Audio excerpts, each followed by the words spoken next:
These are the worst business models to start in 2023.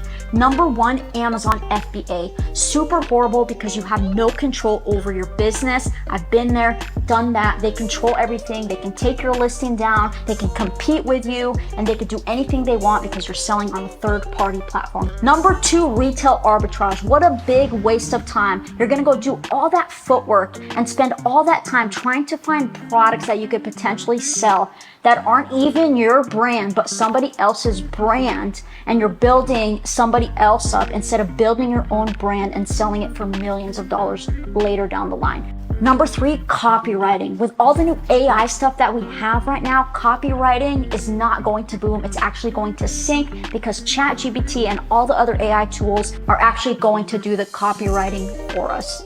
Number four, affiliate marketing. Affiliate is great if you can have a lot of followers, you're not starting like a business from scratch, you have already clientele. But if you're brand new and you have no following, you're just starting out, affiliate marketing is not the way to go. It's gonna take way too much time.